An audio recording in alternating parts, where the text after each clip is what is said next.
কৃষ্ণ।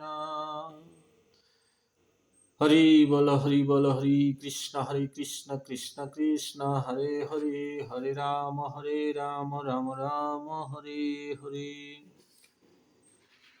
আমার আজকের বিষয়টি হচ্ছে পুরোহিতের কি কি যোগ্যতা থাকা উচিত। শ্রীমদ্ ভাগবত গীতায় বলা হচ্ছে, পরমেশ্বর ভগবান শ্রীকৃষ্ণ বলেছেন, চাতুর্বর্ণ্যং ময়া সৃষ্টি গুণ কর্ম বিভাগস্য। প্রকৃতির 3টি গুণ এবং কর্ম অনুসারে আমি মানব সমাজে 4টি বর্ণ সৃষ্টি করেছি এবং স্বভাবজাত গুণ অনুসারে ব্রাহ্মণ, ক্ষত্রিয়, বৈশ্য ও শূদ্রদের কর্মসমূহ বিভক্ত হয়েছে। ব্রাহ্মণের গুণ সম্পর্কে বলা হয়েছে। আমি এখানে শুধু খালি ব্রাহ্মণের গুণ সম্বন্ধে আমি একটু আলোচনা রাখব। সামদমস্তাপশৌচং কান্তিরাজর্ভোমেবচ জ্ঞান বিজ্ঞানমাস্তিকং ব্রহ্ম কর্ম স্বভাবজ। ব্রাহ্মণের কি কি প্রয়োজন?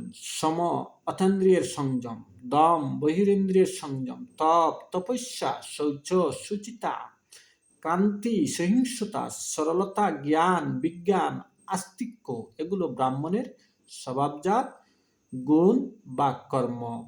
শূদ্রে চ তদ্রব্যলৈকাদ্রিজেচ্চ ন বিদ্যতি, ন বয়ু শূদ্র ভবেচ্ছূদ্র ব্রাহ্মণ ন চ ব্রাহ্মণ, ত্রৈলোক্যতি সর্ববৃতং স ব্রাহ্মণ স্মৃত, যস্যৈতন্য ভবেত সর্প তত্রং শূদ্রমিতি নির্দিশেত। যুধিষ্ঠির বললেন, শূদ্রে যদি এ সকল লক্ষণ থাকে তবে সে শূদ্র কুলবৃত্ত হলেও শূদ্র নয়।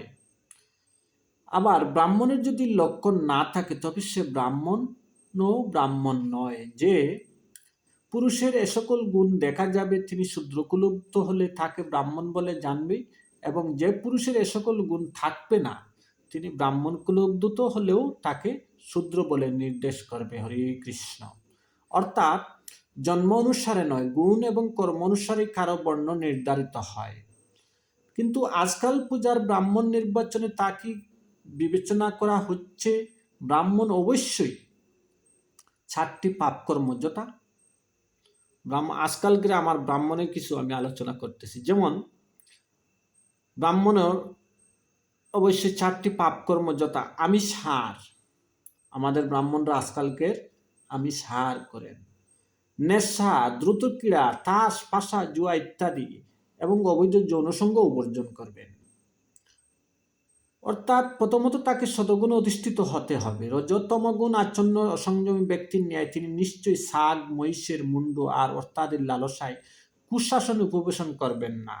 প্রকৃত ব্রাহ্মণ হবেন তপস্বী, সূচি, সহিষ্ণু এবং সরল হৃদয়, শাস্ত্রজ্ঞানে পারদর্শী এবং ভগবানের প্রতি গভীর শ্রদ্ধা পরায়ণ। অথচ বর্তমান সমাজে যাদের পুরোহিত হিসেবে নিযুক্ত করা হয় অধিকাংশই সাত্বিক আহার করেন না। অধিকন্তু পূজা মণ্ডপ প্রবেশের আগে না হয়ে পরে চা পান, সিগারেট এসবের অন্তত কোনো একটির পূজা করে নেন।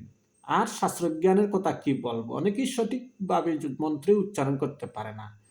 এখন তোমার কাছে প্রশ্ন, যথার্থ গুণযুক্ত না হলে কেবল তুতা পাখির মতো মন্ত্র উচ্চারণ করতেই পারলেই কি কেউ পূজা করার অধিকারী হন? অথবা তাদের পুরোহিত হিসেবে নিযুক্ত করেই বা কি লাভ? তাদের আহ্বান কি পূজ্যদের আবির্ভূত হন নাকি সন্তুষ্ট হন? আমরা কোনো ব্রাহ্মণের হৃদয় কথিত করতে চাই না।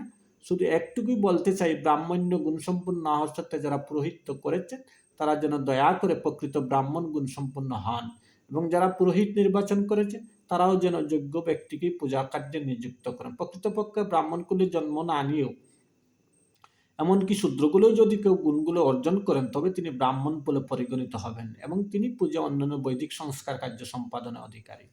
সবচেয়ে বড় বিষয়টি হচ্ছে, যারা ব্রাহ্মণ কুলে জন্ম নিয়েছেন অতি ভাগ্যবান, অতি উচ্চকুলে জন্ম নিয়েছেন। ভগবান তাদেরকে অতি সুষ্ঠু একটি সম্মান দিয়েছেন। আর সেই সম্মানের অধিকার যদি একটি ব্রাহ্মণ পরিবারে যদি একজন ব্রাহ্মণ সন্তান যদি সেটা ধরে রাখতে না পারে তাহলে আমাদের সমাজটা কোথায় যাবে? আমাদের সমাজটা কোন দিকে যাবে আপনারাই বলেন। সবচেয়ে বড় বিষয় হচ্ছে, আমি অনেক জায়গায় দেখলাম আমাদের ব্রাহ্মণ সমাজের বা কিছু কিছু ব্রাহ্মণগণ আছেন। আমি সব ব্রাহ্মণকে আমি বলি না, আমি ব্রাহ্মণের চরণে আমার কোটি কোটি প্রণাম, আমার ব্রাহ্মণের চরণে আমার শত কোটি কোটি ভক্তি। আমি ব্রাহ্মণকে শ্রদ্ধা করি, আমি ব্রাহ্মণকে অতি উচ্চ স্থানে আমার মস্তকে ধারণ করি। কিন্তু আমি কিছু বাহনকে আমি ধিক্কার জানাই। যেমন অনেক ব্রাহ্মণগণ আমি দেখতে পাই বিভিন্ন সমাজে আহার করে, বিভিন্ন প্রলোভনে হোটেলে মুডেলে বিভিন্ন খাবারগুলো খায়। যে ব্রাহ্মণ সাধারণ শূদ্রের খাবারটিও গ্রহণ করতে মানা হয়, যদি সঠিক সিদ্ধান্তভাবে সেই শূদ্র যদি সেই ব্রাহ্মণকে ভোজন না দেওয়া হয়, তাহলে ব্রাহ্মণও ভোজন করেন না। ব্রাহ্মণের ভোজনটি হচ্ছে অনাদির আদি গোবিন্দের প্রসাদ। যে খাবার খাইব ব্রাহ্মণ, সেইটা খাবার হচ্ছে প্রসাদ। আর যদি হোটেলে মুডেলে চা পান সিগারেট মদ গাঁজা এগুলো যদি ব্রাহ্মণগণ পান করেন, তাহলে ওরা কি হবে বলেন তো? আর সেই ব্রাহ্মণ আপনারা আমরা অনেক নিমন্ত্রণ আমন্ত্রণ করে আনি, আমরা অনেক যাগযজ্ঞ পূজা পার্বণগুলো বসাই, আমাদের পূজা কতটুকু হবে সেটুকু সম্বন্ধে আপনারা একটু খেয়াল রাখুন। আমি প্রবক্তা এবং পাঠকগণ ভাইদেরকে আমি বিশেষ অনুরোধ করছি, এইসব বন্ড ব্রাহ্মণদেরকে ধিক্কার জানাও, বন্ড ব্রাহ্মণদেরকে তিরস্কার করো।